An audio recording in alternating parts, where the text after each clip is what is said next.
Alright, so in this video, I'm going to walk you through how you can reply to interested leads for your cold email campaigns. So basically, your inbox management process. Let's say that you are running a cold email campaign, you've gotten some positive replies, and now you're wondering how do I even respond to these leads to make sure that those replies actually turn into sales calls booked on my calendar, right? So that's the end goal of this inbox management process.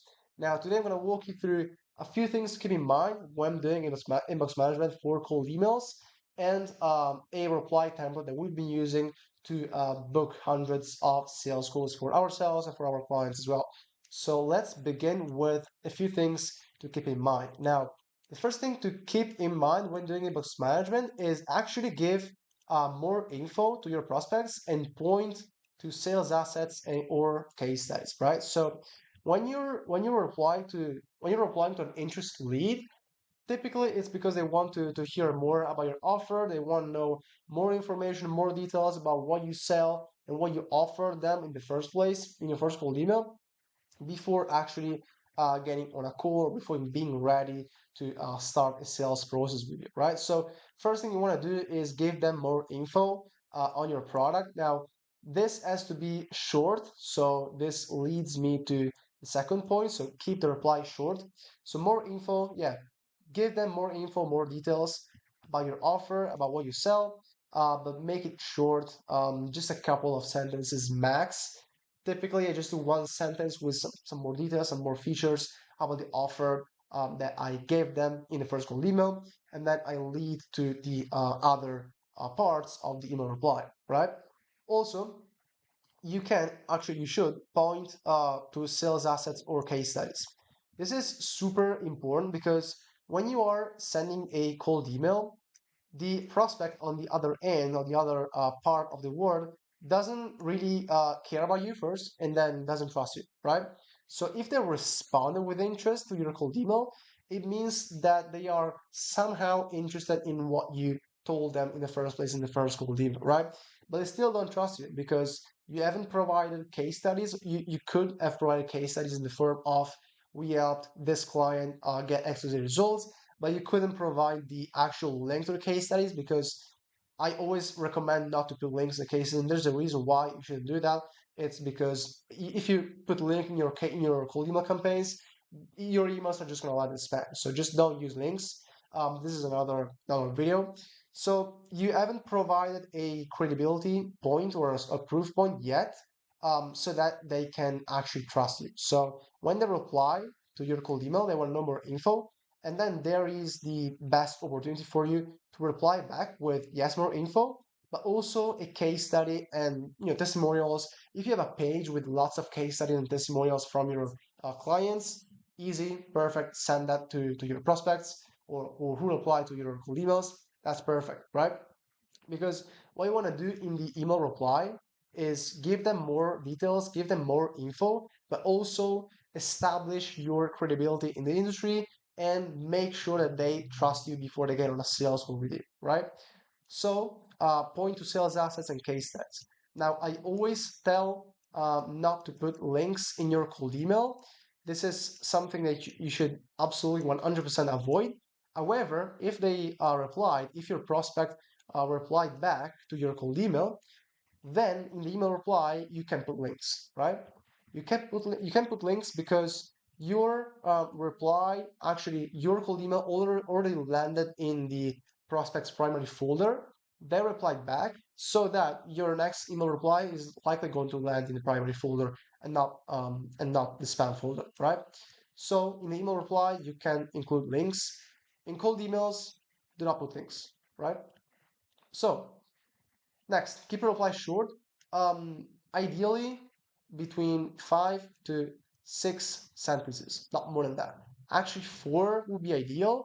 But if you have, for example, more info, and then you have case studies and testimonials to share, and then you have an additional sentence that tells them more about your offer and how it's good and why they should actually take the offer, which I'm going to go over in a second, or for example, your guarantee.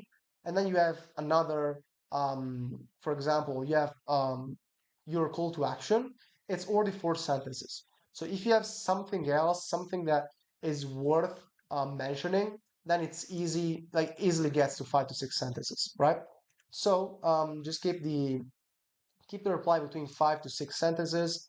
Um, four would be the best. 5 to 6 is reasonable. Next thing is propose times in the call to action. This is something that everyone messes up with because um, you guys, when you respond to interested prospects through cold email, they responded back to your cold email with interest. You always say, at the end of your email reply, would you be open to a call or a demo to discuss this further, or just would you be open to a demo, right? That gives them nothing, right? That is a wrong way to respond to leads because maybe yes, they would be open to a demo, but like answering, like responding back with in proposing times adds too much friction, and then you might lose some leads. You might lose some prospects in the process. So I'm telling you, the highest conversion rate, so the best approach that you can use for the highest conversion rate from post reply to booked call is by proposing times in the call to action, right? So in the email reply, what you want to do is after you've written all your sentences, more info, you've provided sales assets, you've provided case studies, you've provided more info about the offer, you have a guarantee, you put a guarantee in your email reply. Again, the last sentence should be your CTA, which is the goal of the CTA is to book the prospect into a sales call, right? So in the call to action, what you want to do is you want to propose times by manually researching the prospect, finding their location, and then proposing times that you are of course available at in the prospect's time zone, because that is the least friction, the approach that has the least friction possible for them to reply back with, right? So for example, your email reply or your call to action should be, are you free this Tuesday or Wednesday at 10 a.m. or 12 p.m. Eastern Time to talk further? If they are free, they will respond back with just yes, send me an invite, right? That's the easiest thing that you can do to book the prospect.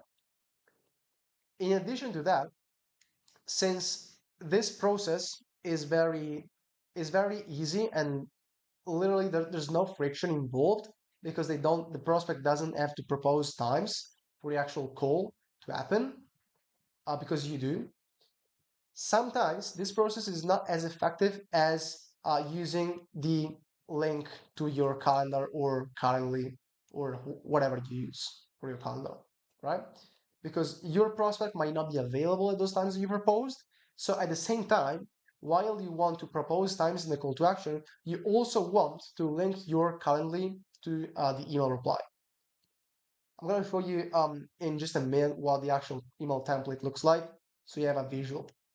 Basically, your reply should say, are you free this Tuesday or Wednesday, insert days at insert times at insert time zone to talk further. Feel free to pick a time here and then you hyperlink here with your calendar link. So feel free to pick a time here if it's easier. That way, that call to action gives them the opportunity to respond with just yes, 10 a.m. on Tuesday works, send me an invite. Or if they're not available, they can just go to your calendar and pick a time there, right? So you want to do both things, right? Propose times manually in the prospect's time zone, remember that, and then link your calendar in the call to action. Next thing to keep in mind is response time.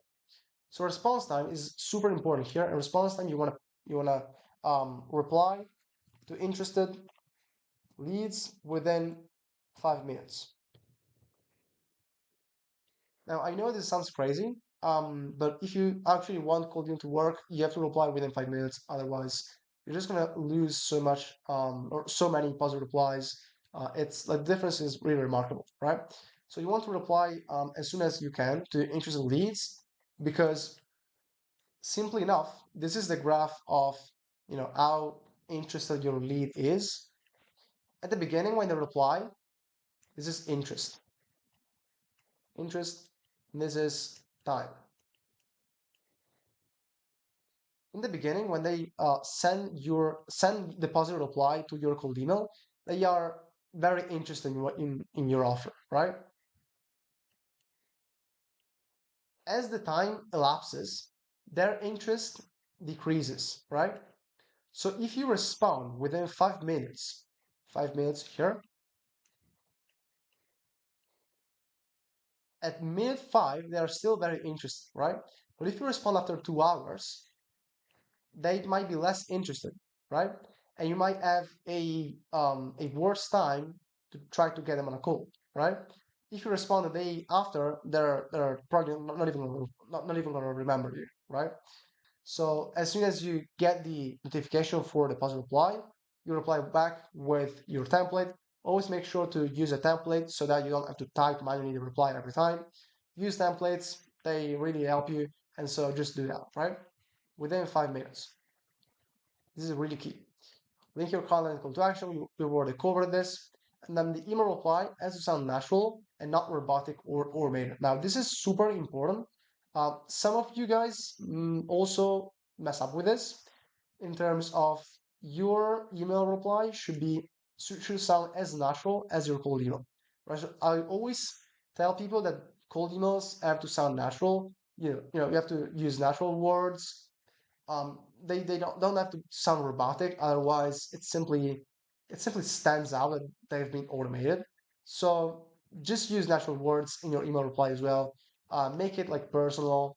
You're it's still interaction human to human, so it's not automated, it's not a robotic message, it's not a robot or an AI responding to you.